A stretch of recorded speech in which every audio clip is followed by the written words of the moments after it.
Problem ये है कि वो लड़की है। और क्या प्रॉब्लम है? प्रॉब्लम ये है कि हम चाहते हैं हमारी लाइफ में कोई प्रॉब्लम ही ना हो, लेकिन अगर हमारी लाइफ में कोई प्रॉब्लम ना हो तो ये उनकी लाइफ की सबसे बड़ी प्रॉब्लम है।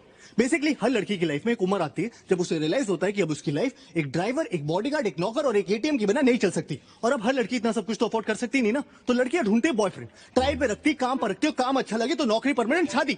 शादी में सबसे इंपॉर्टेंट चीज क्या होती है? मांग भरना। और आदमी को तो काम है औरत की हर मांग भरना। अबे नौकरी जाने का पेपर वर्क भी खत्म नहीं होता, लड़की गायब। ऑफिस वाले इतनी जल्दी आई कार्ड नहीं मांगते जितनी जल्दी ये तलाक मांगती है। बेसिकली अगर एक बार भी लड़की को पर्स में हाथ डालना पड़ गया यानी गायब। पर्स में तो इनके मिस्टर इंडिया वाली खड़ी रखी होती है, साला हाथ डालो गायब।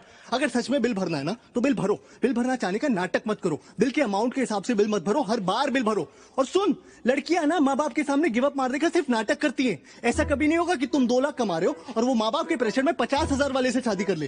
वो माँ बाप से तब तक फाइट करती है जब तक वो एटलीस्ट तुम्हारे कंपैरिजन का कोई लड़का नहीं ढूंढ लाते। फिर साला जब ब्रेकअप करेंगी तो ये नहीं कि बस चली जाए लाइफ से, साला 10 दिन तक ये डिस्कशन करेंगे कि क्यों कर रही है। अचानक से उन्हें इस बात की टेंशन हो जाएगी कि तुमने खाना खाया कि नहीं। अब इतनी कंसर्न है तो छोड़ी क्यों रही हो? बेसिकली उन्हें चाहिए कि तुम उनसे पूछो तुमने खाना खाया, फिर वो कहे नहीं, फिर तुम कहो प्लीज खा लो, फिर वो रोए और ये बात स्टैब्लिश हो जाए कि ब्रेकअप जो उनके की वजह से हो रहा है उसमें सबसे बड़ी विक्टिम भी वही है। सारी सेल्फिश कहेगी।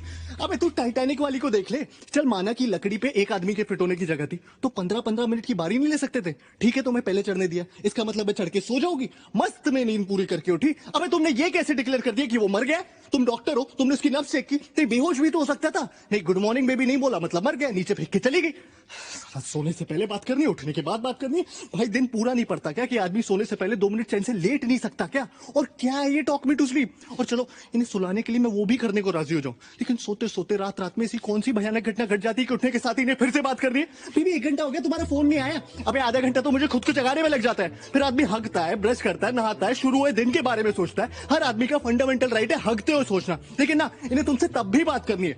भाई शादीशुदा आदमी हमेशा ऑफिस के लिए लेट क्यों हो रहे होते हैं? क्योंकि जो टाइम पे उठते हैं वो बात करने में लेट हो जाते हैं, और जो समझदार है वो उठते ही लेट है कि साला उठो, तैयार हो और भागो, बस बात ना करनी पड़े।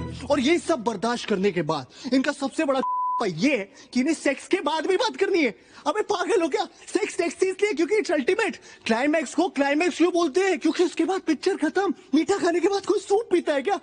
कभी कभी तो मुझे लगता है they want you to talk them to orgasm. लड़कियों की ना आदमियों से सिर्फ 2 नीड्स होती है, आई लव यू और सॉरी। साला आई लव यू बोलो तो बोलेंगी why do you love me. इन्हें हर 2 महीने में जानना है why do you love me, या I love you but give me 5 reasons why you love me. अरे पागल हो क्या यार, इतना कौन सोचता है बे? सुना नहीं तुमने कभी प्यार एक एहसास है? और उससे भी बड़ा है सॉरी, क्योंकि इवेंचुअली हर आदमी थक हार के सॉरी बोल ही देता है, लेकिन सॉरी बोलने के बाद मामला खत्म नहीं होता। सॉरी बोलने के बाद असल मामला शुरू होता है कि तुम्हें पता भी तुमने सॉरी क्यों बोला। अरे तुम्हें यह भी नहीं पता तुमने सॉरी क्यों बोला। अरे जिस बारे में लड़ाई हो रही है उसी बारे में सॉरी बोल रहा हूं ना। In English please. I'm telling you. Why will I tell you my weaknesses?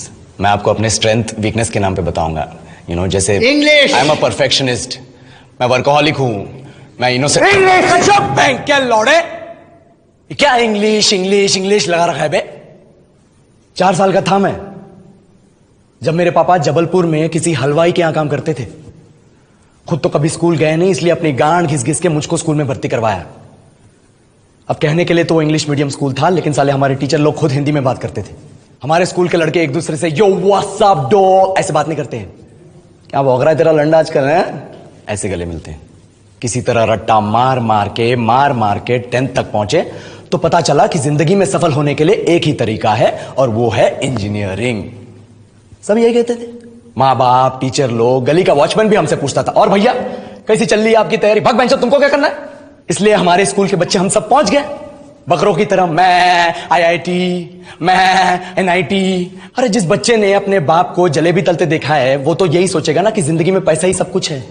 I did not choose this engineering life, sir, and neither did this engineering life choose me. It was shoved down my throat by my teachers while my hands were tied to my back by my friends and my parents watched in silence. और English सुनेगा तू मादरचोद तो सुन। 10th के बाद 2 साल लग गए इस कॉलेज में घुसने के लिए, कोचिंग में निकाल दिए, ना कुछ खेले ना कुछ सीखे। और 2 साल बाद जब यहां पहुंचे तो पता चला कि बड़े शहरों के कॉन्वेंट स्कूल के पढ़े बच्चे जब अंग्रेजी में बात करते हैं तो मरे हुए फूल भी खिल उठते हैं। आहा, हवा में ऑक्सीजन की मात्रा बढ़ जाती है इनकी अंग्रेजी सुन के। और पूरे कॉलेज की लड़कियां इन इंग्लिश स्पीकिंग लड़कों को अपना जीवन साथी .com मान चुकी है। तुझे क्या लगता है मुझे कभी लगा नहीं कि मैं अपनी अंग्रेजी पे काम करूं, अपने पर्सनालिटी पे काम करूं। बहुत लगा। ये चूतिया इंडस वैली सिविलाइजेशन का जो एजुकेशन सिस्टम बिठा के रखे हो, जिसमें हर साल में 10 सब्जेक्ट, हर सब्जेक्ट में theory, practical, viva, lab work, external, internal, majors, minors, assignment, project, thesis, गांड मार के रख लिया हमारी। महीनों तक नहाना भूल जाते हैं हम लोग और फिर हमारा परसेप्शन बना देते हो कि हम ऐसे ही रहना चाहते हैं। अब इस साल में एक बार कल्चरल फेस्टिवल आता है, एक बार, उसके लिए भी प्रोफेसर से भीख मांगनी पड़ती है। अरे बिना इंग्लिश बोले, बिना लड़कियों से बात किए कौन गांडू रहना चाहता है वैसे?